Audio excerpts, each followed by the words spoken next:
Okay, so here's our beginning number. So we kind of look at the 31 and the 7,193, and we kind of not round it, but estimate how many times it would go in. So since 31 is so close to 30, I would think, okay, how many times does like 30 go into 70?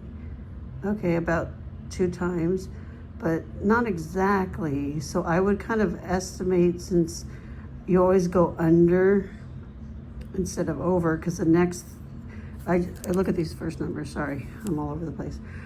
3 goes into 7 2 times. If I made it 3 times, it would be 9. That's way too much. So I'm basically going to think, okay, how many times 3 goes into 6 2 times? So I'm going to estimate 6,000. This is where I don't agree, because I kind of think it's way off and it's not even rounding, but whatever. And so how many times does 30 go into 6,000? Because we know the 3 will go into the 6 evenly. And now to figure this one out, I literally just go 30, so I underline 2 digits, into 60, underline 2 digits. So that's 2 times. And then how many zeros are left over? 1, 2, boom, 200 times. So now I can put 200 up here, and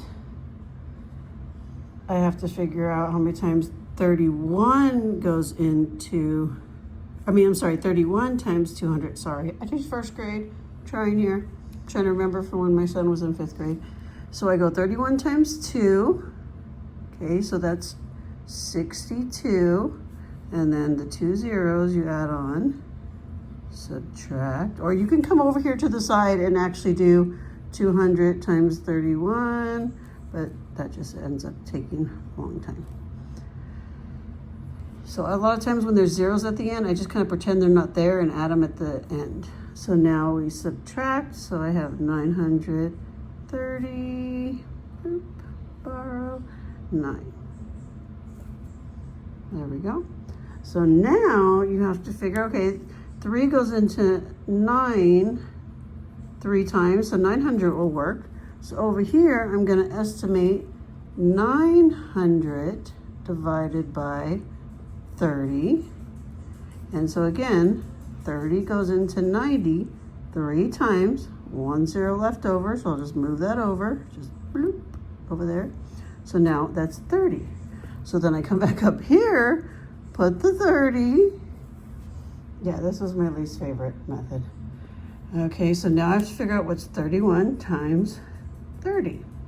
Okay, so again, it would be 930. So subtract, and there is 9 left over. Okay, so then I take the 200 plus the 30, and then I have my remainder. So the answer is 239, and I know that because I added those two together.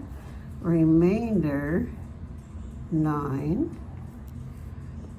Okay, and then I don't know, you're supposed to check it. If they want you to check it, then you do 230 times 31, and then figure that out, which would be equals 7,130, and then you would have to add the remainder, 9, boom, and it checks out.